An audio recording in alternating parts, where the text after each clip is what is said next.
So why am I, that's not the purpose of the video, but I'll just explain to you like why am I still recording, that house even though I already moved, right?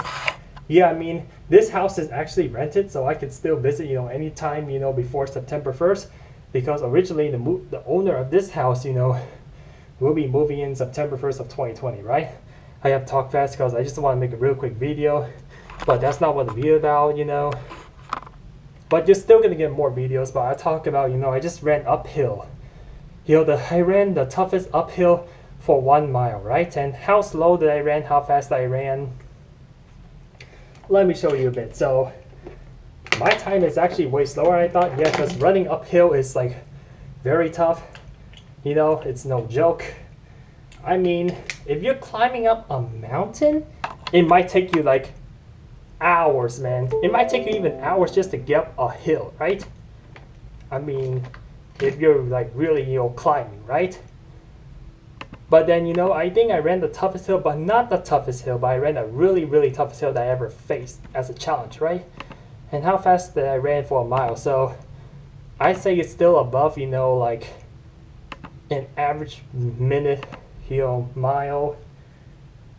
Still above, average mile, right? If that time was the same as it was flat, right? But you know that my downhill mile time, my fastest downhill mile time was 4:30, right? But today, I ran all uphill 7:20, man. Now, you think that's slow, but 7:20 is still faster than for a lot of people. A lot of people still cannot get under 8 minutes. If you just compare it in general, right? So if you run like uphill, 7:20 on like a very steep hill, then you gotta be way above average, right? Because my average, so that means your speed is almost cut down by like 1.5, right? I mean, it didn't run a little flat, but you run half a mile uphill and your leg is starting to get like cramp, like muscle cramp, like hard, right? It's kind of like cramping, and so it's causing you to run slower and slower. Because I was running at the 7:10 pace, for a good quarter mile, and then once it get to like half a mile, it's slowing down to like 8 minutes per mile pace. So it's really, that slow. So my slowest pace was like 8:29. So yeah, it's hard to say, but okay, I'm not gonna show you, where I ran. It's in Fremont. See 1 mile. See that I gained 450 feet. If I gained like 1,000 feet in like 1 mile, my mile time would have been over 8 minutes for guarantee. But elevation gain of 415 feet, 7:20 mile. That's the exact pace that I ran for like 20 miles earlier this year. Yeah, the day that Kobe Bryant died. But now today's Kobe Bryant's birthday, and I still ran the same 7:20 pace. I mean, come on, man, 7:20 pace every time it's Kobe Day. Oh wow, this is very coincidence, but I didn't feel like running a mile because it was smoking out there, and plus it's not healthy. But I decided to run a mile just for you guys. It just for a test of my ability,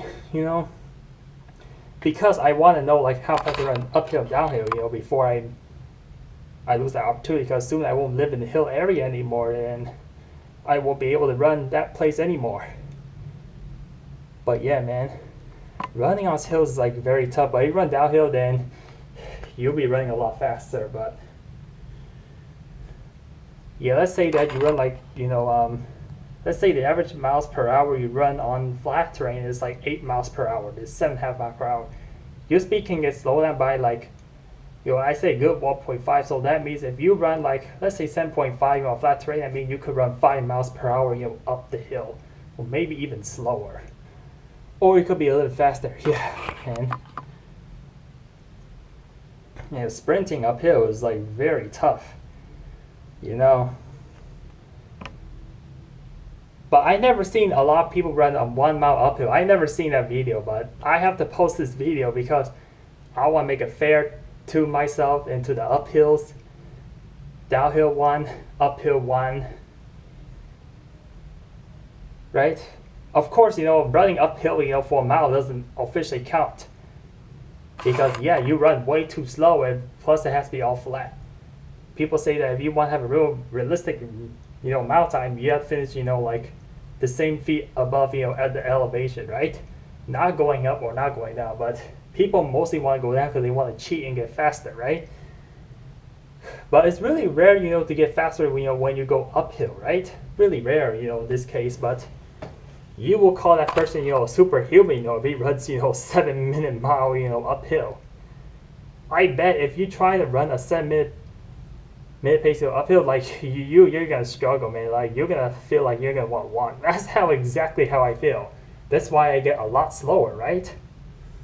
Yeah, it feels like I'm tired. Like I just want to walk, not to waste all my energy. Yeah, that's how exactly I feel at the end. Why I always have always around 0.6 mile to 0.7. Whenever I'm 75% done race, I always kick in, right? If you don't know what kicking is, yeah, I mean you sprint towards the end. This is how I get very good with reg. Yeah, I always depend on my kick in, right? Yeah, because your fourth, or core percent, last core percent of your race or your mile, you always go at your fastest, right? You give it all up. That's exactly what I did. And my top speed went up to 9 miles per hour. So I have to end this off video here, and yeah, if you want me to do more uphill downhill videos, I mean, let me know how fast you run uphill, to be very honest, if it's just 1 mile, right? But peace out.